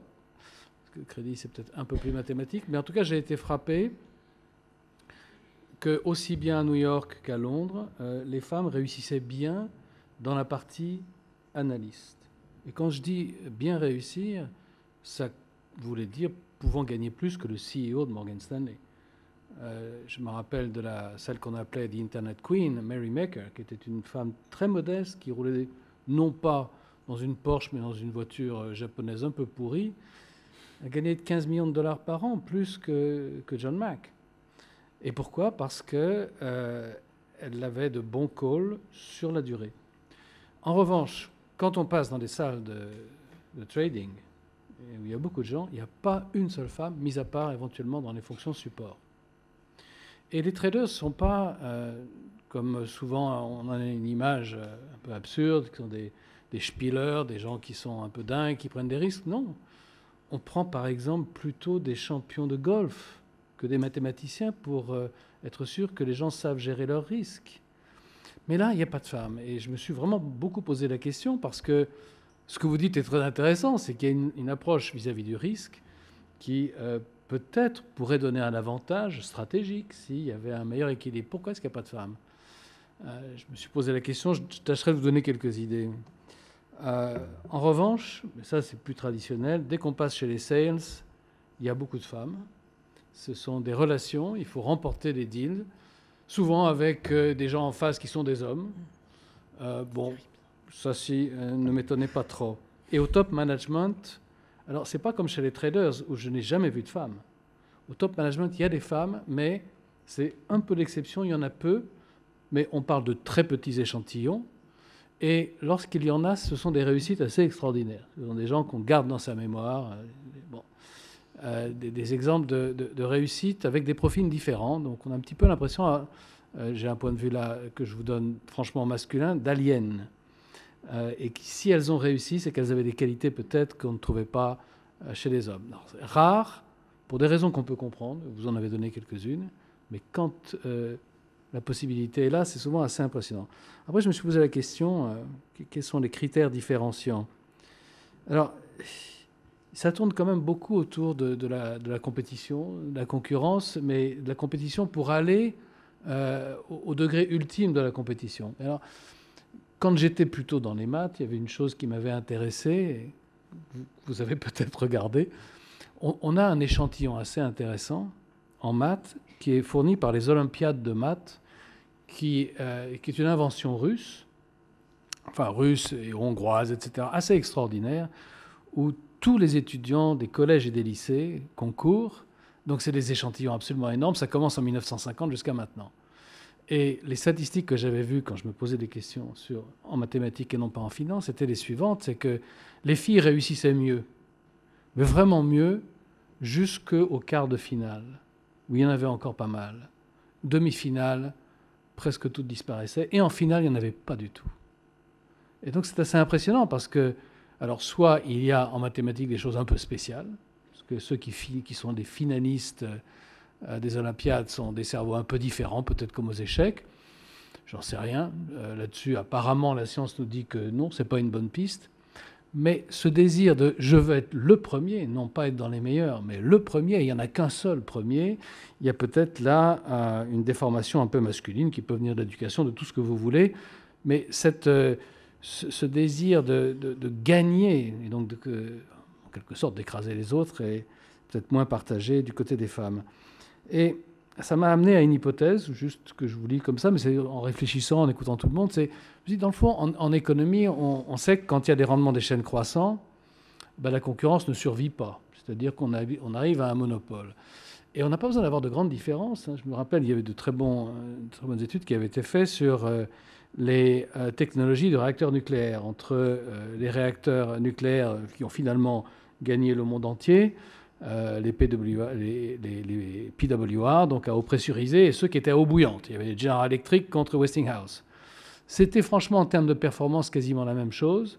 Peut-être très, très léger avantage à Westinghouse. Oui, mais au bout du compte, il n'y a qu'une seule filière. GE a complètement disparu du marché. Alors, si dans la finance, pour arriver au plus haut niveau, le management, mais en tout cas dans ces métiers de trading, etc., on est dans une logique de rendement d'échelle très croissant, parce qu'on gagne énormément d'argent. Il y a peut-être un avantage qui tient à une espèce de facteur de rendement d'échelle croissant. Et pour rationaliser, comme je peux le faire, ce que j'ai observé donc, chez les analystes, par exemple, les réussites féminines, je me suis dit, qu'est-ce qui fait la différence? Vous vous souvenez peut-être des scandales de 2000 sur certains analystes. Il y en avait un qui est resté célèbre, c'est Bogler, un nom comme ça, il était chez Lehman. Et qui, pour que son fils ait une place dans une école très réputée à New York, avait changé de call sur AT&T. Et ça s'était su, ces mails, les échanges de mails qu'il avait eus avec GIC, avec une femme à GIC, avaient été publics, et le gars a fini en prison. Et maintenant, il conseille d'ailleurs, parce qu'il a beaucoup d'expérience. Et quand je repense à mes collègues femmes qui réussissaient très bien dans l'analyse, c'était des choses inimaginables d'avoir des comportements comme ça. Et si elles réussissaient, c'était beaucoup plus sur la longue durée, c'est-à-dire qu'on fait des erreurs, on en fait vraiment, c'est un petit peu la loi du métier, mais que petit à petit on construit une stratégie de call cohérente.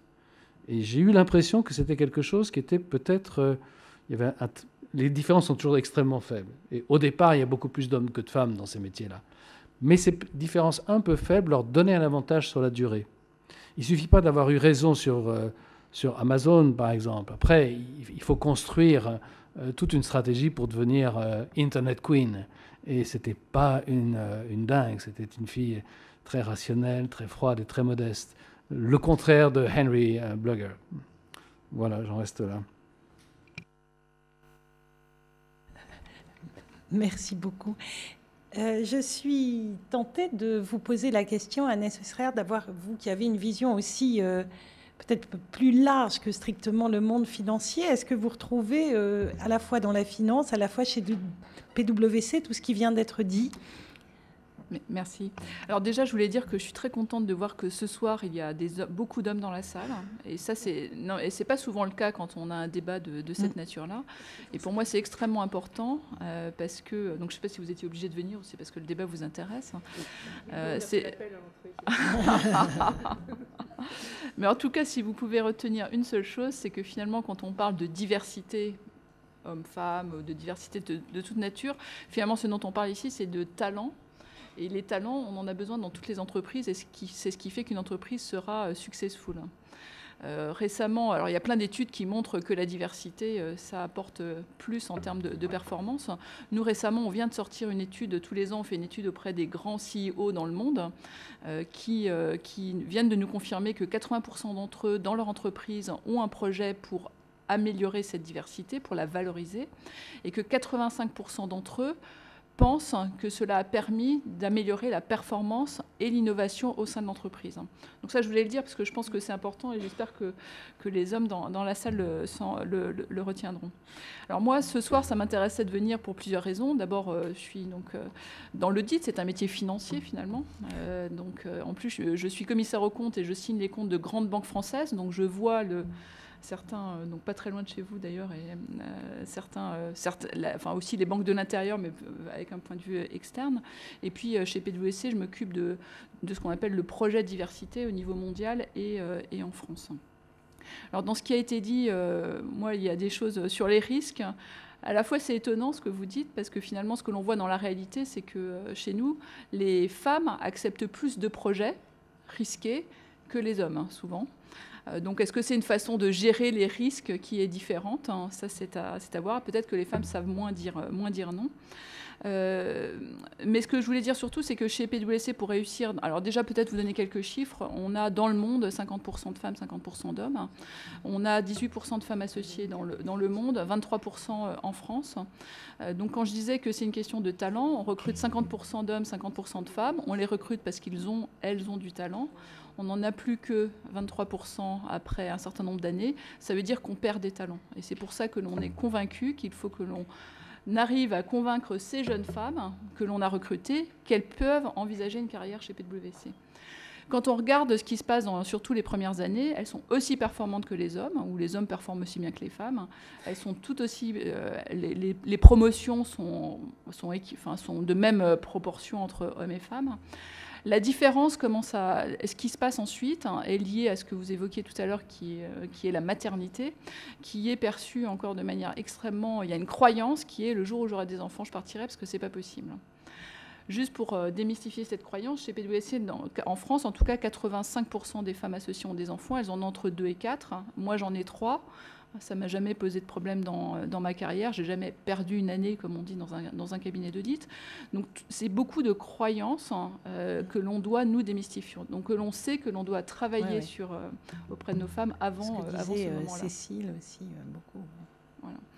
Donc les femmes, nous aujourd'hui, on travaille beaucoup, notamment pour vos populations de jeunes femmes, sur l'importance d'avoir confiance et d'être sûr que vous avez les mêmes possibilités de réussir dans votre vie professionnelle.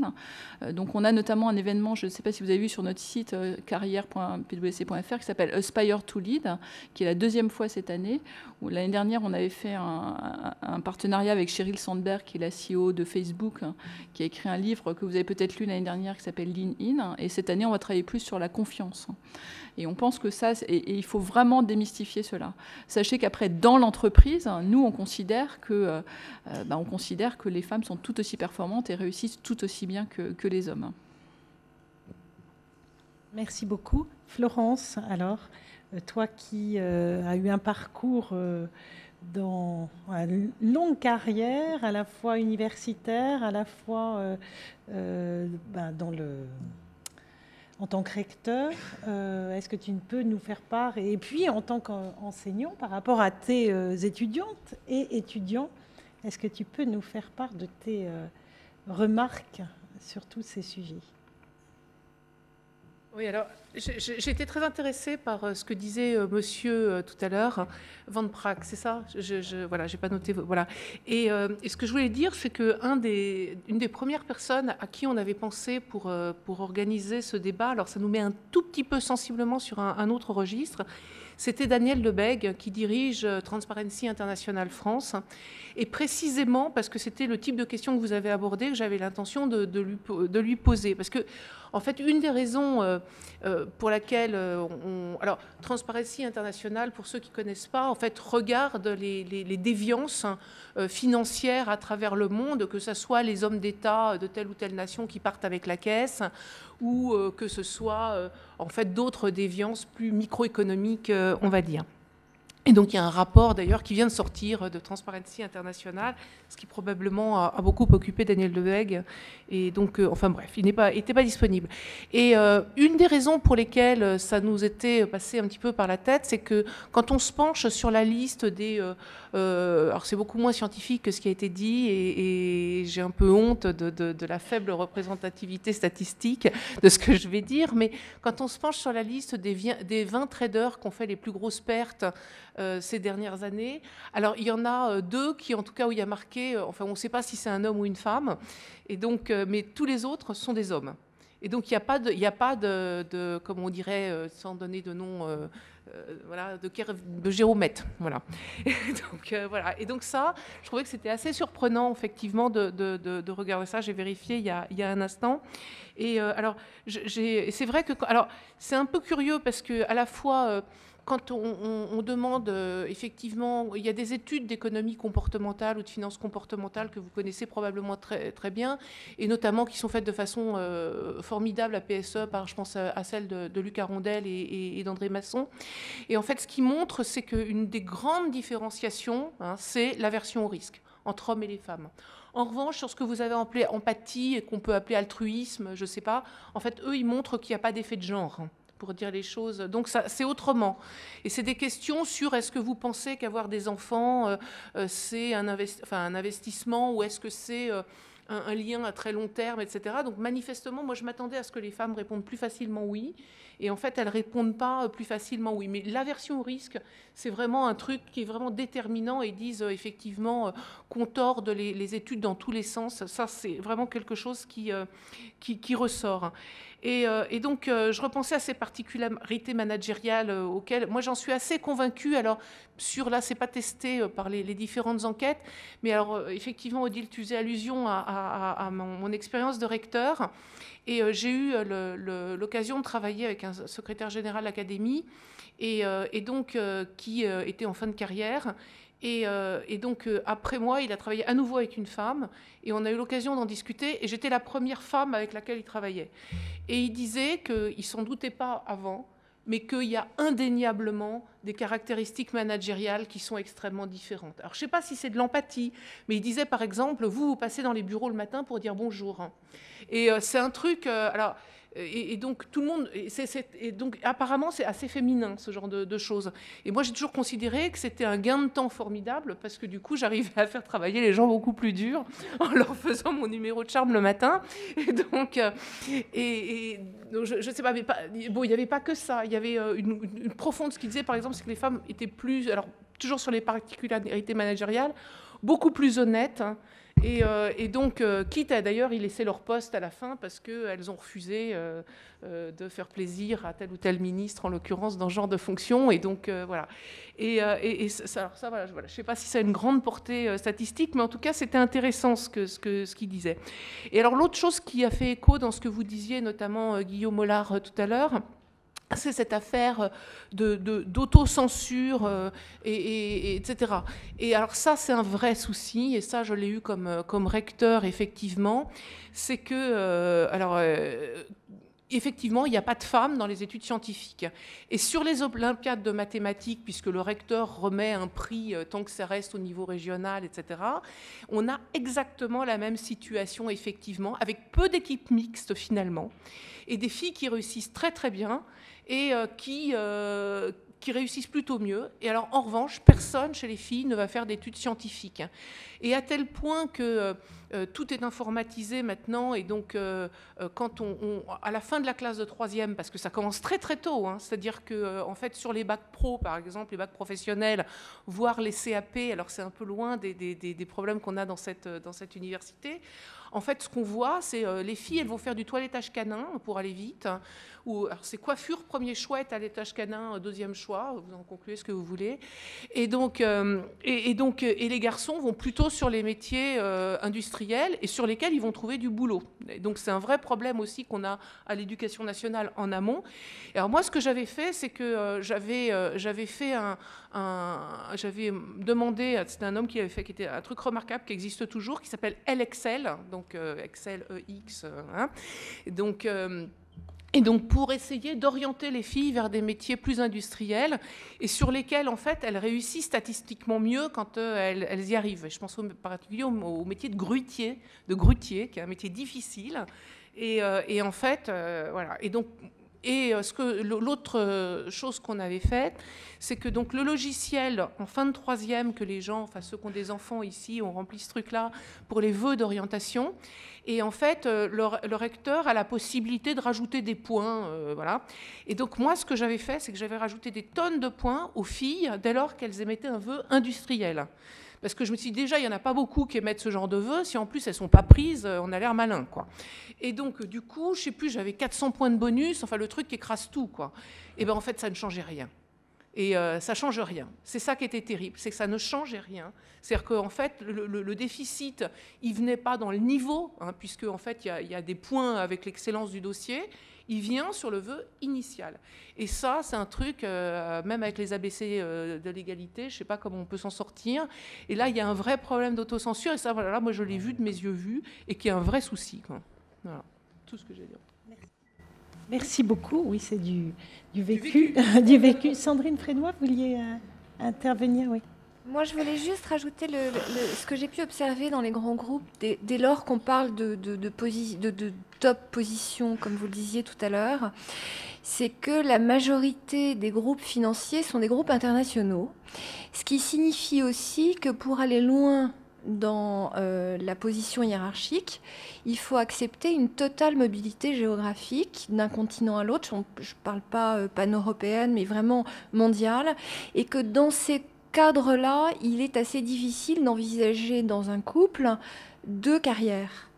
Et avoir des femmes qui sont au comité de direction de grands groupes financiers, ça signifie aussi que c'est monsieur qui accepte de mettre sa carrière entre parenthèses. Et ça, c'est un facteur sociétal qui fait qu'on commence à le voir, et je crois qu'on le voit de plus en plus dans les jeunes générations, mais à la génération des gens qui ont entre 45 et 55 ans aujourd'hui, c'est assez inhabituel que de voir dans un couple monsieur et madame, et monsieur qui est père au foyer pendant que madame a une carrière de financier international importante. Donc c'était juste ce point-là que je voulais rajouter, parce que moi je l'ai vraiment observé dans les groupes dans lesquels j'ai travaillé. Merci beaucoup. Il me reste à remercier tous les intervenants, mais ils n'ont pas fini de travailler parce que maintenant ils vont répondre. On va vous demander de répondre aux questions de la salle ou voire de la table ronde s'il y en a. Une petite remarque élément de réponse aux observations de Dictionnaire. Pardon. Il me semble que dans ce qu'il a dit sur les 2 points, sur le premier point, c'est pas si étonnant que les femmes soient plus dans le long terme que dans le court terme. Je veux dire, simplement du point de vue des observations neuroscientifiques, ça converge tout à fait dans les 2-3 remarques que j'ai faites. Effectivement, le côté de l'excitation immédiate est moins fort et ça leur donne effectivement plus de temps et elles ont une faculté d'adaptation. Donc, je veux dire, ce facteur-là est en tout cas en phase avec ce qu'on observe au niveau neuronal, du fonctionnement du cerveau. Alors, en revanche, j'aurais une autre petite explication pour l'histoire de la pyramide dans les prix mathématiques. C'est peut-être, on n'en a pas parlé, il y a une tendance, alors là, les psychologues l'ont mis en avant, neuronale, pas encore vraiment de savoir quelle est la base, mais il y a une, en quelque sorte, over-évaluation des hommes sur eux-mêmes et une under-évaluation des femmes. À même niveau, vous demandez dès les classes, ils ont les mêmes notes et on dit « est-ce que tu te trouves bon ?» La fille dira non, je ne suis pas au niveau. Et le garçon dira oui. Et ça va se retrouver. Et donc, ça expliquerait peut-être ce côté sommet. Pour arriver premier, il faut vraiment se surévaluer. Et les femmes ont du mal à se surévaluer. Les hommes ont moins de mal. Non, mais Christian, il suffit de regarder les garçons et les filles sortir des examens. Sortir des examens. Vous tous, là, vous êtes là. Alors, les garçons, ils sortent en roulant les mécaniques. Bouge pas mon pote, j'ai fait un carton. Et alors les filles, elles sortent en larmes. Et donc, et la nana aura 14 et le garçon aura 12. Mais il n'empêche qu'ex post, le mec sera beaucoup plus content de son 14 de 12 que la fille à 14. Et d'ailleurs, il dira, c'est parce que c'est une besogneuse. Enfin, en plus, c'est ça, quoi. Il va le justifier. Là. On va passer Vous aviez une question à poser. Oui, c'était une question pour Madame Frénois. Est-ce que vous pensez, avec ce que vous avez dit, qu'une solution peut-être pour changer l'évolution sociétale au niveau de l'entreprise pourrait être la mise en place de quotas pour imposer d'avoir des femmes à des top positions? De toute façon, la politique des quotas a toujours un aspect positif. Alors évidemment, ça a des aspects négatifs également. Non, je crois que... posez-vous, je ne sais pas si vous vivez seul ou en couple, posez-vous la question, si vous êtes en couple, de savoir si vous êtes prêt à mener une carrière parallèle, aller faire, pourquoi pas, un semestre à l'étranger, si vous êtes tous les deux pris dans des endroits différents. Alors, je pense que votre génération, qui est beaucoup plus dans le virtuel, avec les réseaux sociaux, avec des contacts qui ne sont pas les mêmes que les générations précédentes, ça sera plus facile. Je pense que les quotas aident. Et je pense que si on ne se fixe pas d'objectifs chiffrés, on ne risque pas de faire avancer les choses. Voilà. Cécile Tricot-Bessard. Si je peux juste compléter, effectivement, je partage complètement ce point de vue. Je crois que ce que montrent effectivement les différents sondages qu'on fait sur le sujet, c'est qu'en fait, aujourd'hui, il y a une vraie prise de conscience sur le sujet de la mixité, mais que dans les faits, il n'y a quand même pas encore grand-chose qui change. Donc le sujet, c'est qu'est-ce qu'on fait? Est-ce qu'on continue comme ça et on en a pour 50 ans avant d'arriver à un résultat d'une parfaite mixité, ou alors est-ce qu'il faut prendre des actions un petit peu plus volontaristes?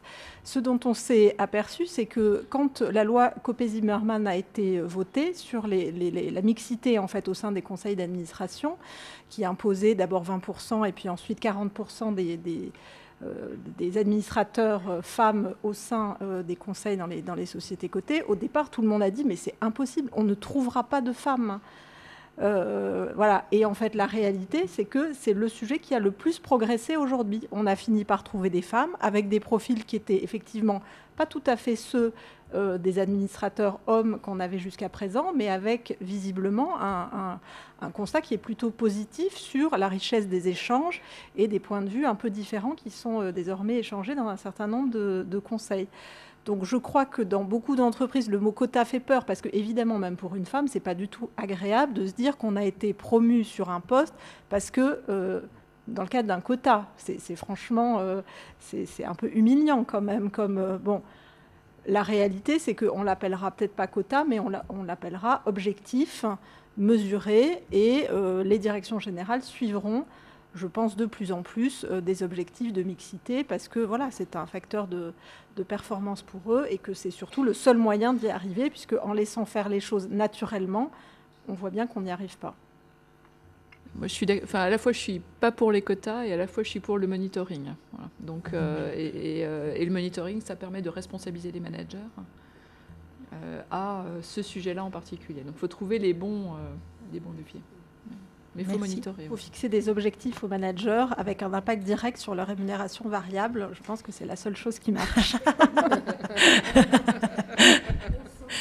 Oui, on sent la définition d'objectif. D'autres questions? Oui. Pardon d'être arrivé un peu en retard, mais je suis président du CHEA et je suis actuaire. Et ça ne vous étonnera pas que je vous donne une information et une question. L'information, c'est que quand je suis sorti de l'Institut d'actuariat, c'est-à-dire en 1962, il y avait 2% de filles. Maintenant, elles sont plus de 50% à viser ces métiers.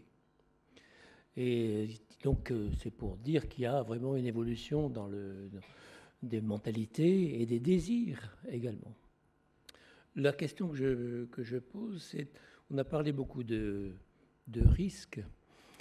Bon, je voulais savoir si dans les études potentielles ou les recherches d'études, on peut essayer de mesurer le hasard. Je dirais le rôle du hasard dans la personnalité ou dans les prises de décision des hommes et des filles. Et ça ne vous étonnera pas que comme actuaire, je pose cette question.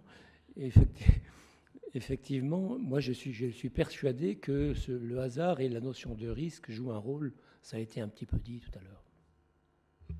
Guillaume Hollard, oui. Je peux donner quelques éléments de réponse. Ce qu'il faut voir, c'est qu'on a un phénomène très robuste qui est que l'être humain, je pense en général, est surconfiant. On a tous tendance à penser qu'on va réussir beaucoup plus de choses, qu'on va être capable de finir cette semaine toute une série de choses qu'on avait prévu de faire, etc. Et une mesure objective nous montre que ce n'est pas le cas. Donc ne pas être surconfiant, cliniquement, c'est être dépressif. C'est-à-dire que les dépressifs sont les seuls qui, à peu près, sont clairvoyants sur ce qu'ils vont être capables de faire dans le futur ou leur capacité à réussir une tâche. Donc là-dessus, il y a une différence de genre, parce que finalement, les hommes sont encore plus surconfiants que les femmes. Mais les femmes sont simplement un peu moins surconfiantes que les hommes, mais néanmoins surconfiantes.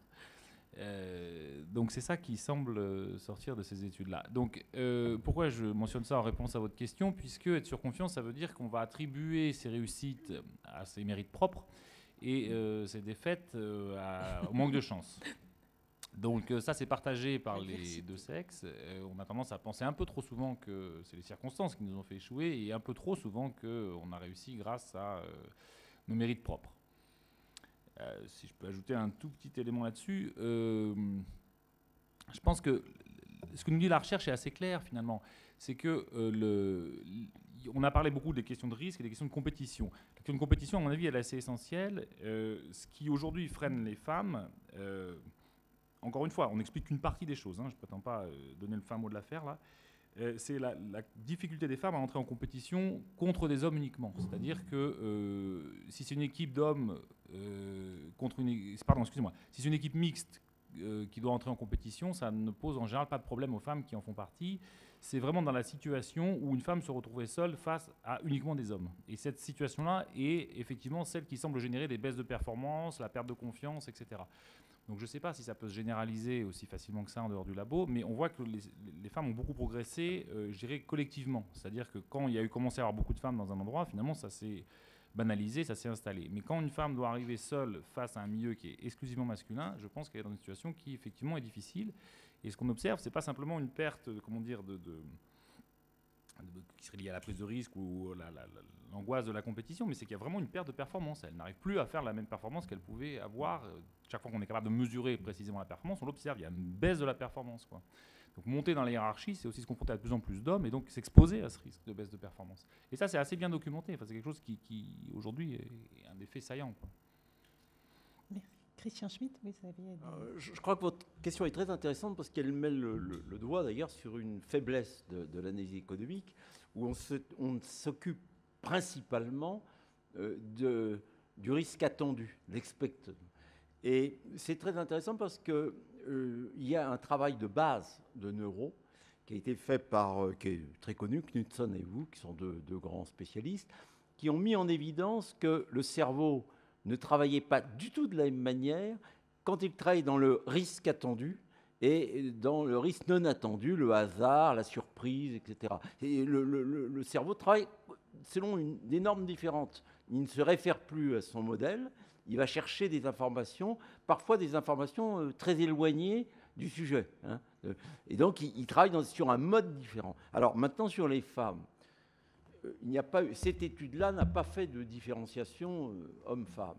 Cependant, les autres travaux que j'ai trouvés me porteraient à penser qu'il y aurait peut-être un petit avantage des femmes parce qu'elles ont souvent l'habitude de rechercher plus d'informations plutôt que d'être centrées sur un travail attendu. Donc elles ont une disponibilité cérébrale qui semblerait peut-être plus facile à mobiliser, mais ça reste à tester. Mais de toute façon, je suis très intéressé qu'il y a très peu d'économistes qui aient travaillé là-dessus.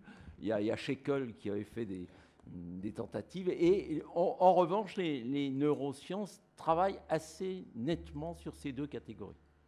Une précision peut-être, si vous le permettez. Dans mon travail de recherche, j'ai mis en exergue deux déviances amusantes. Une que j'ai appelée le pédomanagement. Le pédomanagement. C'est-à-dire qu'on est face à un manager infantile, c'est-à-dire qui agit par caprice. On reprend un exemple, c'est évidemment Jean-Marie Messier qui veut un Airbus pour lui tout seul et qu'il n'est pas possible chez Vivendi Universal à l'époque de Jean-Marie Messier qu'il prenne un billet d'avion en première classe sur Air France pour aller à New York. Il faut son avion. Donc Vivendi Universal a dû prendre en leasing un Airbus pour uniquement le président. Bon.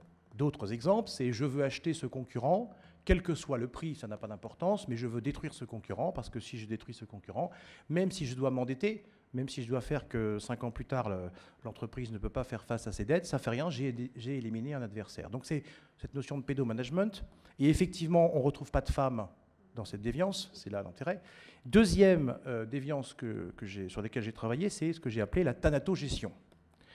Le thanatogérant, qui n'est évidemment pas une thanatogérante en général, c'est le manager qui va conduire l'entreprise à sa disparition.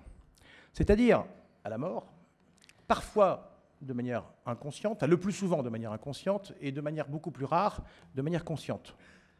Et là encore, on va retrouver, et j'ai fait un parallèle avec les déviances à caractère sexuel, évidemment, parce que pour cette thèse en sciences éco, j'ai dû travailler 4 ans à étudier la psychologie, et la psychanalyse d'ailleurs, au passage, en économie, ce qui est quand même assez rare. Enfin, ça a été validé par le jury. Et donc, le thanatogérant est en fait quelqu'un qui va emmener l'entreprise à la mort, et il y a des liens évidents avec évidemment les rapports de nature sadomasochiste, c'est-à-dire qu'il y a un certain plaisir parfois du manager à conduire l'entreprise à la mort, parce que s'il l'emmène à la mort, il en est le seul patron. Et évidemment, c'est la révélation de sa toute-puissance, n'est-ce pas? Et donc, il y a dans ces travaux, alors les liens exacts, si vous voulez, enfin, sur les liens entre les rapports SM et le thanatogérant, je n'ai pas trop développé dans ma thèse, parce que vous savez bien que dans une thèse, il faut rester dans les limites, j'allais dire, de la coutume. Mais ce sont quand même deux types de déviance. J'en ai dressé 41. Hein, il y a 41 déviances types dans la théorie de la déviance. Et c'est d'ailleurs pourquoi, après, j'ai créé MNGT Ratings, qui est une entreprise de rating, où on va rater, donc noter les équipes managériales des grands groupes, sur justement la capacité du team managérial à suivre une ligne de conduite qui est en fait le développement de l'entreprise dans la pérennité, avec une recherche de performance, mais sans déviance. Voilà. Donc MNGT Ratings, vous pourrez éventuellement aller faire regarder, c'est un ensemble de notations qui vont de M plus à M-, M comme management, où on va noter justement la capacité. Et il y a un lien évident entre la capacité à rembourser la dette, c'est-à-dire le rating financier, et évidemment le rating managérial, puisque je suis d'origine financière, on sait très bien que les comptes IFRS, Madame la commissaire aux comptes le sait bien, c'est quand même une information extrêmement travaillée par l'entreprise, et on s'aperçoit que quand il y a défaut de paiement, dans l'immense majorité des cas, il y a eu déviance et il y a eu des stratégies déviationnistes qui ont conduit à la difficulté. C'est-à-dire que je dis toujours, on peut mettre, vous prenez L'Oréal, qui aujourd'hui est de niveau pratiquement AAA, vous mettez 1 ou 2 managers déviants à la tête de L'Oréal, et dans 6 ans, L'Oréal peut être en défaut de paiement. Donc la déviance managériale et le rating des dirigeants, à mon avis, dans les 10-15 ans qui viendront, finira certainement par l'emporter sur le rating purement financier. Merci beaucoup. D'autres questions avant que nous ne concluions? Oui, une question. Bonsoir. C'est une question pour l'ensemble des participants. On a donc, si j'ai bien compris, les choses avancent. Il y a de plus en plus de femmes en finance. Et donc, il y a quand même une certaine difficulté à s'adapter pour ces femmes. Moi, ma question portait sur la réaction des hommes. Comment réagissent les hommes lorsqu'ils voient arriver une femme donc, par exemple, une équipe de trading composée de 5 hommes qui voient arriver une femme. Est-ce que les managers sont contents parce que ça fait de la diversité, mais est-ce que ces hommes, eux, sont contents ou est-ce qu'ils ont du mal à s'accommoder de cette nouvelle venue? Je ne suis pas dans les salles de marché, je ne pourrais pas donner pas forcément beaucoup de vécu. Ce que je peux juste te dire, c'est que les hommes, surtout, ne voient pas le problème. On l'a vu toujours dans la même enquête financière CSA là, qui a été faite. Quand on pose la question aux femmes de dire est-ce que votre situation dans l'entreprise est compliquée ou pas, elles nous disent globalement plutôt oui. Et quand on pose la question aux hommes, est-ce que vous pensez que la situation des femmes dans l'entreprise est compliquée, ils disent on ne voit pas du tout où est le sujet. Il n'y a pas de sujet. Donc il y a effectivement un vrai... Donc quand ils voient une femme arriver, je pense que pour eux c'est assez neutre. De toute manière, effectivement, ils en voient tellement peu que c'est pas forcément très... c'est plutôt vu, je pense, comme un objet un peu bizarre. Oui, ce qui est clair, c'est qu'il n'y a pas de comité d'accueil forcément particulier. Puis il faut dire aussi qu'on est sur des comportements totalement occultes, c'est-à-dire que personne n'avouera être malheureux de voir une femme arriver dans une équipe. C'est évident, on est sur des choses inavouables. Donc, il est très difficile de mesurer la déviance dans un système où la déviance, évidemment, n'est pas correcte et n'est pas admise. Donc, la mesure, pour répondre à votre question, ce genre de phénomène, est extrêmement difficile. Juste pour compléter, je pense que quand même, par rapport à il y a quelques années, les comportements des hommes dans les salles de marché notamment ont malgré tout quand même beaucoup changé, tout simplement parce qu'il y a aussi une réglementation et des comportements qui sont admissibles et d'autres qui ne le sont pas. Et ça, les directions maintenant des entreprises sont quand même très vigilantes à ce qu'il n'y ait pas de comportement effectivement qui ne soit pas adapté. Donc en tout cas, de manière frontale et officielle, ça sera plus Je pense aussi qu'il y a un point qui a joué beaucoup, c'est que les hommes en question aujourd'hui, des filles qui sont dans la salle ou dans ce même type d'études, hein, donc se posent exactement ces questions-là, et d'un seul coup sont beaucoup plus sensibilisés que la génération d'il y a 20 ans qui n'avait pas forcément des filles qui allaient travailler. Donc aujourd'hui, nous on le voit de manière extrêmement claire, hein, parmi nos managers, ceux qui sont ou associés, ceux qui sont très sensibilisés, c'est quand ils ont des histoires personnelles, et c'est souvent leurs filles en fait. Merci. Constance, vous avez... Oui, non, bah, je pense qu'ils sont très contents parce que comme nous, on n'aimerait pas être que entre filles, je pense qu'ils n'aiment pas non plus être que entre hommes. Et voilà, ça apporte quand même de la diversité. Et puis en plus, aux blagues un petit peu graveleuses, ils peuvent ajouter les blagues machistes. Donc ça fait un registre en plus supplémentaire. Mais non, mais il y a quand même une bonne ambiance. Enfin, je pense que les garçons ici seraient contents de travailler avec des filles. Ça fait des avis différents. Et puis voilà, enfin, moi personnellement dans mon entreprise, de mon expérience, ça a été très bien accueilli et il ne faut pas s'inquiéter de ce genre de choses. Alors il y a toujours des hommes qui sont un peu plus machos que d'autres. Il ne faut pas hésiter à les rembarrer parce qu'il ne faut pas que certains comportements s'installent, mais à part ça, je pense que c'est un atout. Florence, tu voulais... Oui, non, juste deux mots. Je confirme sur... Alors, il y a des études qui ont été faites, effectivement, sur les changements de comportement des hommes selon qu'ils ont des filles ou des garçons. Et ça change considérablement les choses. Et ça, c'est tout à fait vrai. C'est-à-dire que, d'ailleurs, il y avait une étude qui a été faite sur les écarts de rémunération hommes-femmes dans les entreprises dont les patrons sont des hommes qui sont pères de filles. Je ne sais pas si c'est très clair ce que je viens de dire. Voilà.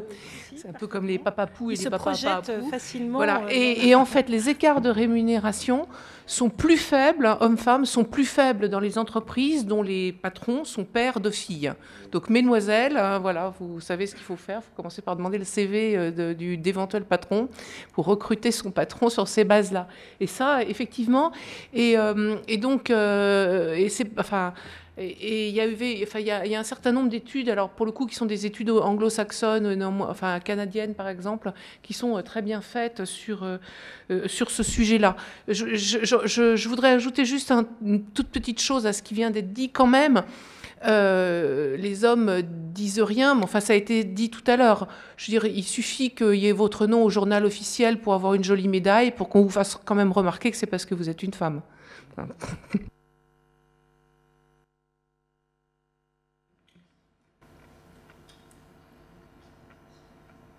Plus de réactions. Ah.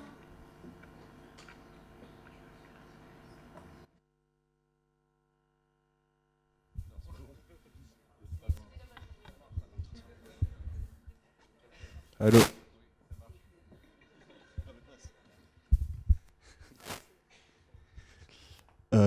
Oui, ça marche.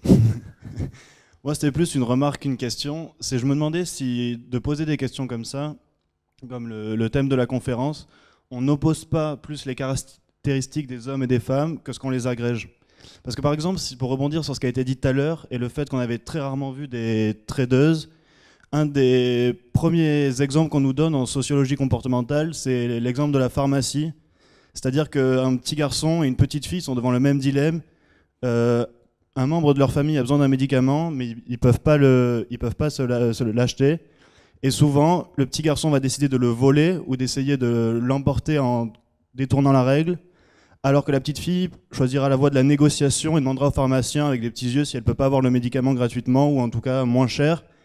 Et le fait de transposer cette analyse aux salles de marché, où on a vu qu'il y avait souvent beaucoup plus d'hommes, ça ne pourrait pas changer les comportements.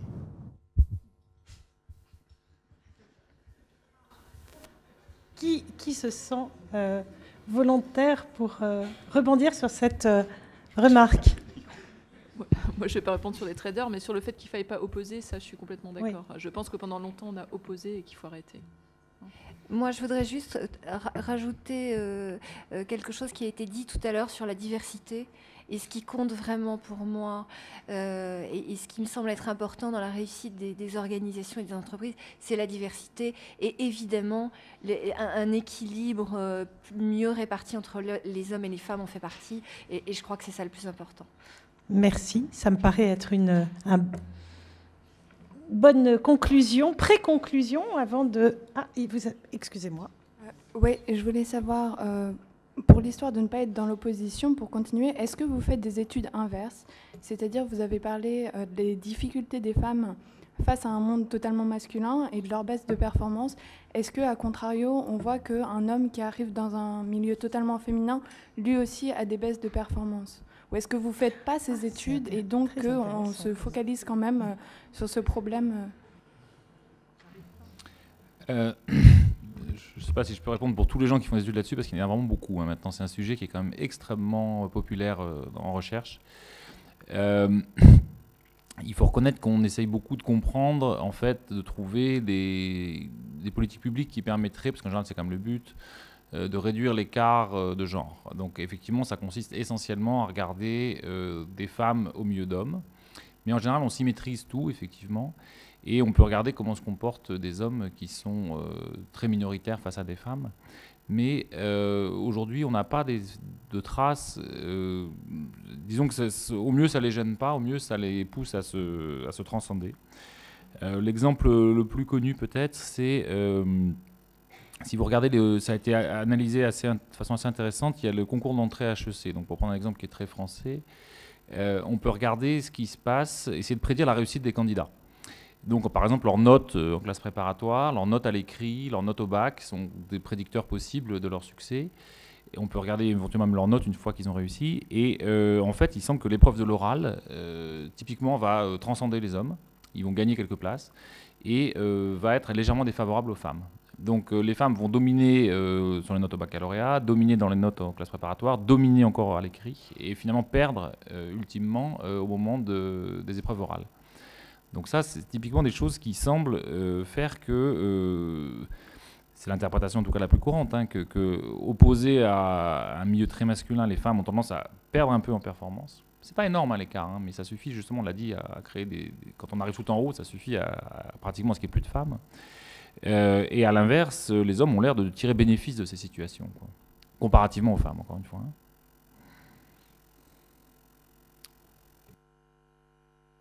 Une expérience qui n'est pas une expérience, mais qui est une histoire qui est souvent racontée par Gabrielle Demange, qui est donc APSE que vous connaissez probablement, qui est l'année où le concours de Normal Sup a été rendu mixte. Voilà. Et alors, je parle sous votre contrôle parce que je pense que vous connaissez mieux cette histoire que moi. Et donc le concours de Normal Sup n'était pas mixte. Donc, il y avait des filles d'un côté, des garçons de l'autre. Et donc, une année, ça a été rendu mixte. Et alors, en fait, elle raconte que les hommes ont eu une accoutumance à la littérature qui a été très lourde pour elles, pour eux, très coûteuse. Et que les femmes ont eu une grosse accoutumance à tout ce qui était mathématiques. Et donc, il n'empêche que... ce que raconte souvent Gabrielle Demange, c'est que elle est matheuse, mathématicienne, et donc avec un niveau extrêmement reconnu, et en finance d'ailleurs, prof de finance, et elle dit, en fait quand même, c'est très très difficile, elle dit, il y a très peu de femmes dans ce milieu de matheuses, de mathématiciennes, et c'est très très difficile. Peut-être pour conclure sur une note optimiste quand même. Il y a eu donc des progrès formidables, on l'a dit. Je pense que si on a en tête, c'est ce qui ressort de la littérature très résumée, hein, c'est que la situation défavorable, c'est celle d'une femme confrontée très directement sur une compétition avec des adversaires purement masculins. Si les femmes montent en groupe, en fait, ce cas de figure va se produire de moins en moins souvent. Donc on peut comprendre que ça ralentisse très nettement les femmes pour l'accès aux positions qui sont les meilleures, mais elles ont déjà gagné sur tous les échelons inférieurs à l'heure actuelle où on parle. Hein. Si on regarde tous les endroits un peu hiérarchisés, l'université par exemple, on trouve une majorité maintenant de doctorantes dans beaucoup de disciplines, une majorité de maîtres de conférences, mais encore une majorité très forte de professeurs. Voilà, mais on peut imaginer que la compétition entre maîtres de conférences devenant de plus en plus mixte, ça s'atténue assez vite. On peut l'espérer en tout cas.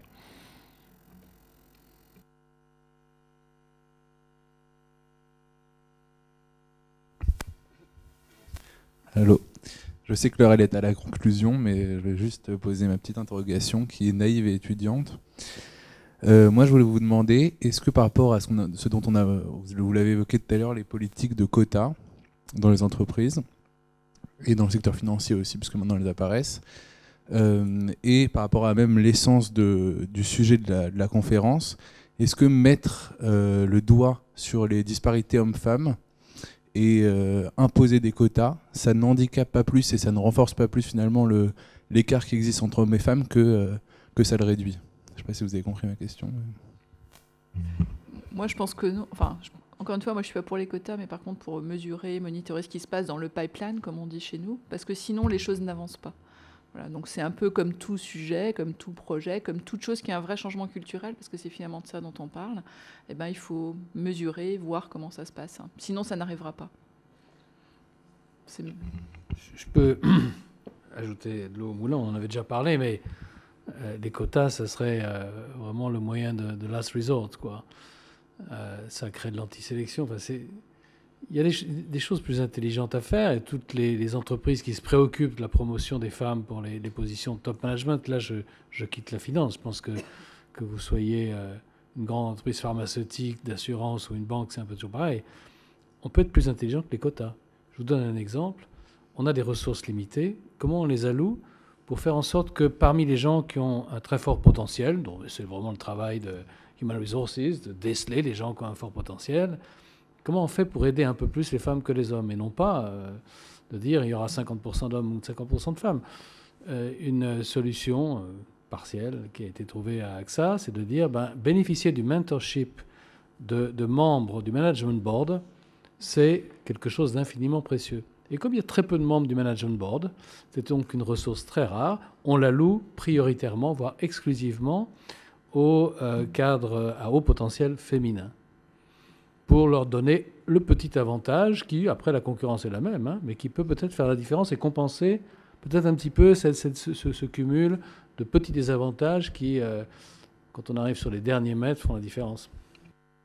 Si je peux juste rajouter une chose pour revenir aussi à ne pas opposer les choses, je suis complètement d'accord. Et moi, chez PwC, par exemple, aujourd'hui, je suis diversity leader, comme on dit. Mais pour la France, on va changer. Et j'ai décidé que mon successeur sera un associé homme. Parce qu'encore une fois, je pense que tout ça, on parle de talent et qu'il faut absolument que les hommes soient davantage dans le débat. Voilà. Donc ce sera bientôt le cas.